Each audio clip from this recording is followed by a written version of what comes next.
नमस्कार, स्वागत है आपका प्रार्थना हो स्वीकार। आप देख रहे हैं, मैं हूं आपके साथ गुंजन। आज बात विघ्न विनाशक की करेंगे। आज बात करेंगे प्रथम पूजनीय गणपति की। कहते हैं गणपति जहां होते हैं वहां शुभ ही शुभ होता है। कहते हैं श्री गणेश की कृपा से जीवन में शुभता का प्रवेश होता है। गणपति की कृपा यदि मिल जाए तो जीवन की हर विघ्न बाधा आसानी से दूर हो सकती है। लेकिन गणपति को प्रसन्न कैसे किया जाए, कैसे एक प्रयोग से गजानन का आशीर्वाद पाया जाए। पुराण कहते हैं कि गणपति का वाहन है मूषक और उनका प्रिय भोग है मोदक। और क्या है मोदक के दिव्य प्रयोग, आज हम आपको वो कथा भी साथ में बताएंगे कि मूषक ही गणपति का वाहन क्यों है और क्यों मोदक ही गणपति को अति प्रिय हैं। देखिए।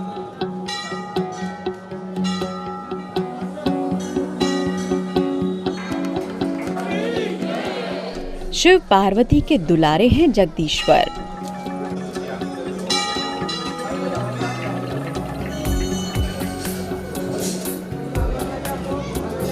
जहां गणेश वहां सुख।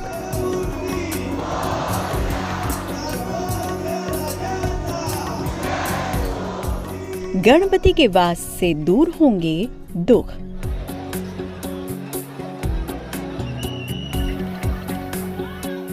सिर से लेकर पांव तक अनोखे हैं गणपति। चाहे उनकी सूंड हो या बड़े बड़े कान या फिर हो बड़ा सा पेट।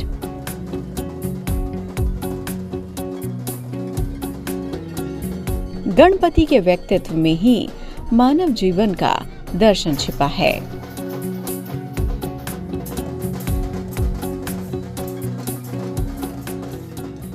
और जीवन की हर विघ्न बाधा का नाश करने के लिए गणपति की आराधना अमोघ मानी गई है।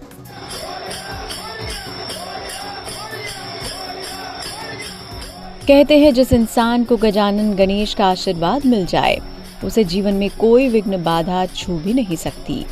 इसीलिए गणपति को विघ्नहर्ता भी कहा जाता है।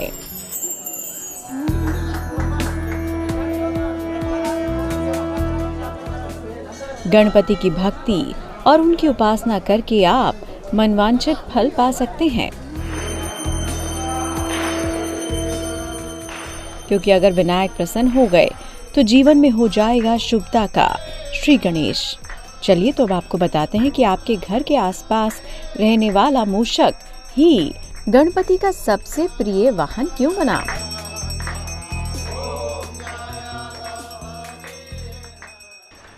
मान्यता है कि गणेश जी ने अपना पास फेंका चूहे पे और जब उस पास में फंस गया, भगवान गणेश के समक्ष पेश किया गया तो अनुनय विनय करने लगा, प्रार्थना करने लगा, अपने जीवन की भिक्षा मांगने लगा। उसकी अनुनय विनय सुन करके गणेश भगवान को दया आ गई उस पर और उसको अपने वाहन के रूप में अपने साथ रख लिया गणेश जी।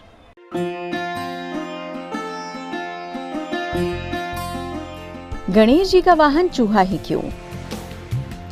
गणेश जी को बुद्धि और तीव्र समझ वाला देवता माना जाता है। चूहा भी ऐसी ही तीव्र बुद्धि वाला जीव है, साथ ही ये अत्यंत चंचल भी है। गणेश जी बुद्धि और चंचल मन को नियंत्रित करते हैं। मान्यता है कि गजमुखासुर को गणेश जी ने चूहे के रूप में अपना वाहन बना रखा है। मान्यता ये भी है कि एक गंधर्व शाप के कारण पहले मूषक बना, फिर गणेश जी का वाहन बन गया। गणेश जी की उपासना बिना मूषक के करने पर मनोकामनाएं पूरी नहीं होती।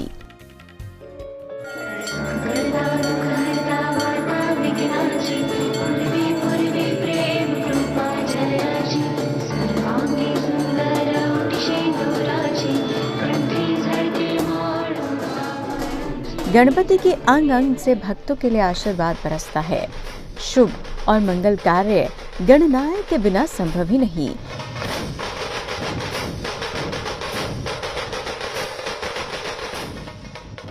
लेकिन ज्योतिषी तो ये भी कहते हैं कि गणपति के वाहन से भी आप अपनी संतान संबंधी मनोकामनाएं पूरी कर सकते हैं। कैसे, चलिए बताते हैं।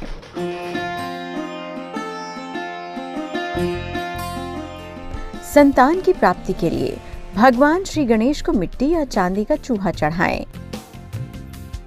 इसके बाद संतान प्राप्ति की प्रार्थना करें। इस चूहे को प्रसाद स्वरूप अपने शयन कक्ष में रखें। इस प्रयोग से संतान की प्राप्ति सरल होगी। गणपति के संपूर्ण स्वरूप में मनोकामना पूर्ति का वरदान छिपा है। लंबोदर की मूषक को लेकर अनेक प्रयोग किए जाते हैं। चलिए अब जानते हैं कि कैसे गणपति के वाहन मूषक राज के साथ कुछ प्रयोग करके आप भी धनवान बन सकते हैं।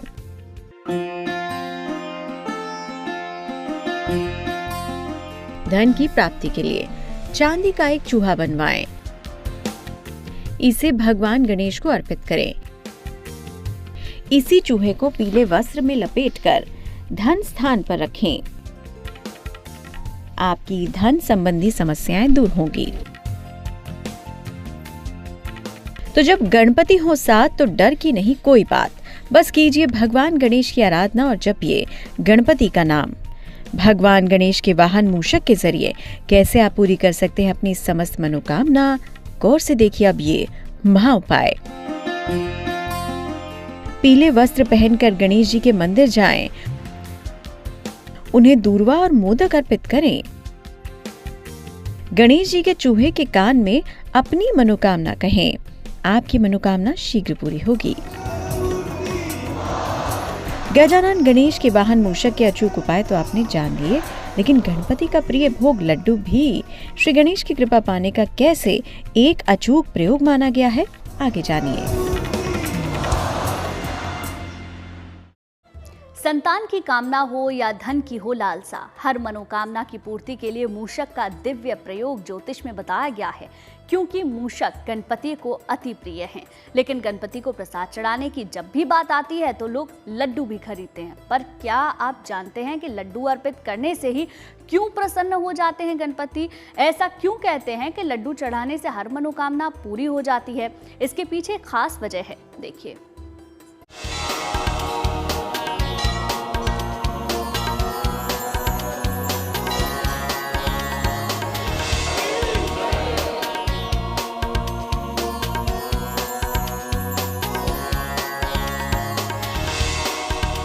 नवग्रह को नियंत्रित करेगा गणपति का लड्डू।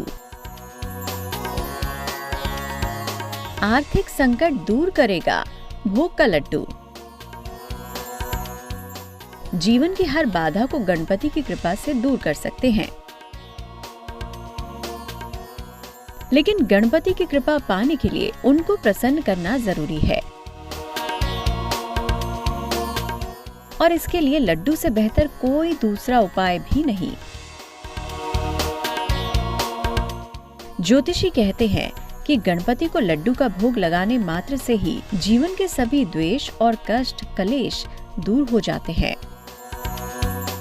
क्योंकि लड्डू से 9 ग्रहों को नियंत्रित किया जा सकता है। गणेश जी को मोदक के लड्डू बहुत प्रिय लगते हैं। मोदक गणेश जी को प्रिय भोग माना जाता है। इसलिए जब भी आप भगवान गणेश जी के से सम्मुख, भगवान गणेश की कृपा हो, भगवान गणेश के सामने भगवान गणपति की भक्ति आपके अंदर जागृत हो, भगवान को मोदक जरूर चढ़ाएं और लड्डू चढ़ाएं, और लड्डू में मोदक चढ़ाएं तो भगवान गणेश की अपार कृपा होती है। हम आपको लड्डू से जुड़ी ऐसी ही दिव्य और कल्याणकारी बातें बताएंगे, लेकिन पहले जानते हैं लड्डू का महत्व और इतिहास। देवताओं ने अपनी संयुक्त शक्ति से माँ पार्वती की श्रद्धा में एक दिव्य लड्डू उत्पन्न किया। जब दोनों शिव पुत्रों ने इसको मांगा तो पार्वती ने उनसे अपनी श्रेष्ठता सिद्ध करने को कहा। गणेश जी ने अपनी श्रेष्ठता सिद्ध की और इस दिव्य लड्डू के अधिकारी हुए। तब से गणेश जी को लड्डू या मोदक चढ़ाने की परंपरा शुरू हुई। शुभता के दाता है गणपति, और हर शुभ कार्य में लड्डू का प्रयोग किया जाता है। इसीलिए लड्डू को सबसे दिव्य भोग माना गया है। कहते हैं बाप्पा को प्रसन्न करने के लिए उन्हें मोदक चढ़ाया जाता है, और मोदक से गणपति शीघ्र प्रसन्न हो जाते हैं। तो चलिए आपको बताते हैं लड्डू की कुछ खास बातें और इसका दिव्य गुण गौर से देखिए। लड्डू की गोल आकृति और गोल दाने बुध का प्रतीक हैं। लड्डू की मिठास सूर्य मंगल ग्रह से संबंध रखती है। लड्डू की सुगंध चंद्रमा से संबंध रखती है। लड्डू में पड़ने वाले मेवे शुक्र ग्रह का प्रतीक हैं। लड्डू का पीला रंग बृहस्पति का है। इसके असमान दाने राहु केतु को नियंत्रित करते हैं। इस प्रकार एक लड्डू अकेला 9 ग्रहों को नियंत्रित कर सकता है। ज्योतिष और ग्रहों के लिए बूंदी वाला लड्डू सर्वोत्तम होता है। गणेश जी के मंदिर में जाएं और वहाँ दूर्वा की 11 गांठें भगवान गणेश जी को अर्पित करें। इस दिन गणेश जी को मूंग के लड्डुओं का भोग लगाएं। ऐसा करने से जल्दी ही गणेश की अपार कृपा होगी और गणेश जी भगवान सबकी बाधा को दूर करेंगे। लड्डू से कुंडली के 9 ग्रह तो नियंत्रित ही होते हैं, हर प्रकार से जीवन में शुभता का प्रवेश भी होता है। तो अगर आपको पैसों की किल्लत है या फिर आप चाहते हैं आर्थिक लाभ, तो गौर से देखिए, यह महा उपाय खास आपके लिए है। आर्थिक लाभ के लिए लड्डू का प्रयोग। गणेश जी को 108 लड्डू अर्पित करें। हर मोदक के साथ ओम गणेश कहें। सारे लड्डू लोगों में प्रसाद स्वरूप बांट दें। ये प्रयोग तब करें जब धन या कर्ज के कारण परेशानी हो। किसी भी सुबह ये प्रयोग कर सकते हैं। मान्यता है कि गणेश जी को मिष्ठान बहुत प्रिय है और जिस देवी देवता को उनकी प्रिय वस्तुएं उनको समर्पित की जाती है उससे बहुत प्रसन्न होते हैं। और यही कारण है कि मोदक के रूप में भगवान गणेश जी को मिष्ठान अर्पित किया जाता है। सच्चे मन से ईश्वर को अर्पित किए जाने वाला लड्डू का भोग हर परेशानी को दूर कर सकता है। तो अब देर कैसी, ईश्वर के श्री चरणों में लड्डू अर्पित कीजिए और उनसे मांग लीजिए मनचाहा वरदान। हम आपको गजानन की कृपा पाने के उपाय बता रहे हैं। चलिए अब आपको दर्शन करवाते हैं श्री गणेश के दिव्य स्वरूप के।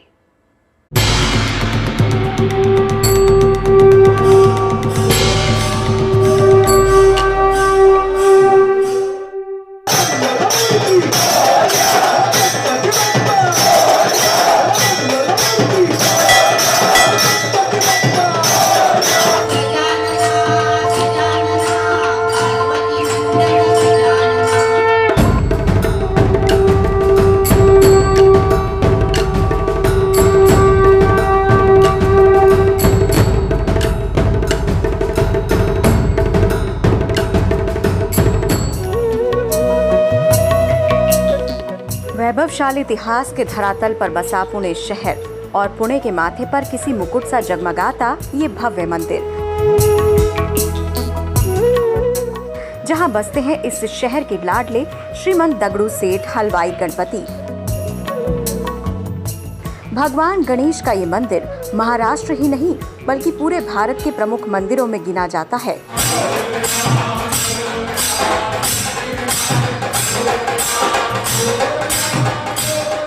दगड़ू सेठ में बहुत पावर है, इसमें कोई दो राय नहीं है। हम स्पेशली बॉम्बे से आते हैं और इनके आंखों में एक अजीब सा कशिश है जो हमको खींच के लाता है। मैं कम से कम 30 साल से आ रहा हूँ। जब भी पुणे आता हूँ, कुछ भी हो जाए, इधर दर्शन जरूर करने का। इनके बिना तो हमारी जिंदगी अधूरी है।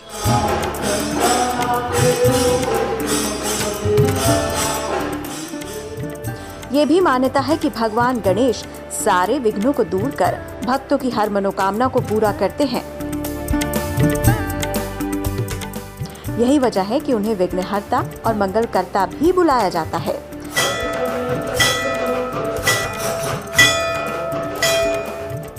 दगड़ू सेठ गणपति का दरबार भी मनोकामनाओं को पूरा करने के लिए सारी दुनिया में विख्यात है। दगड़ू सेठ गणेश जी की स्थापना सभी प्रकार की इच्छा मनोरथ यहाँ पूरी हो जाती है और हर एक व्यक्ति का एक बार गणेश जी का दर्शन किया तो जो मन में है वो पूरा हो जाए, तो आस्था लोगों की बढ़ जाती है। 1968 में और गणेश जी का रूप सुंदर बनाया गया। प्रथम दगड़ू सेठ गणेश जी का जो मूर्ति था उसमें अनेकों प्रकार के कुछ कुछ बदलाव करके ये सर्वांग सुंदर गणेश जी की मूर्ति ये बनाई गई है।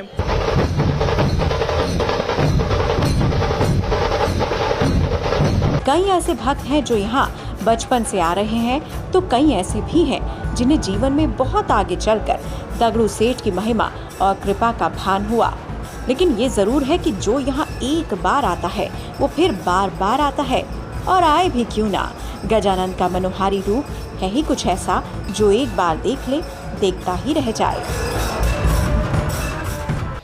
दगड़ू सेठ गणपति का मैं बचपन से सुनते आया हूँ। हम लोग कर्नाटक में थे जब मैं 4-5 साल का था, तब से सुनते हम लोग। तो हमें बहुत शक्ति मिला है, आशीर्वाद है हमारे लिए, एक विश्वास आ जाता है। दगड़ू सेठ हलवाई गणपति मंदिर को बेहद खूबसूरती के साथ बनाया गया है। मंदिर को बनाने में कई विशिष्ट शैलियों का उपयोग किया गया है।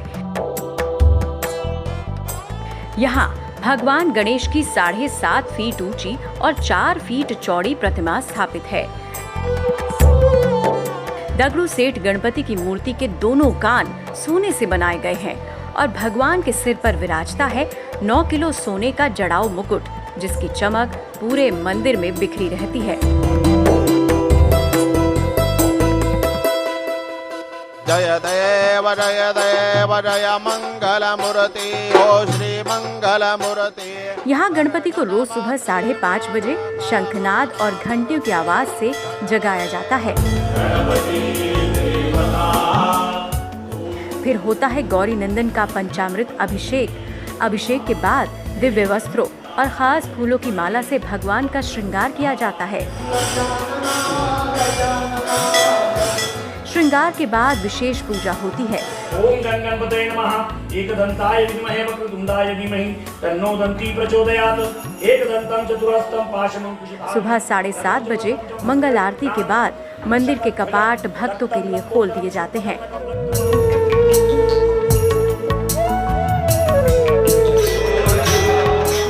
मंदिर में रोजाना 5 समय गणपति की आरती की जाती है और रोज हवन का आयोजन होता है। हर मंगलवार के दिन हवन के साथ गणपति को 1000 मोदक का विशेष भोग लगाया जाता है। दगड़ू सेठ गणपति का यह दरबार एक दिव्य संगम है, प्रार्थना और परोपकार का एक अनूठा उदाहरण है। भगवान और भक्तों के बीच के अद्भुत रिश्ते का, जहां भक्त अगर भगवान पर बारी जाते हैं तो भगवान भी भक्तों पर बलिहारी है।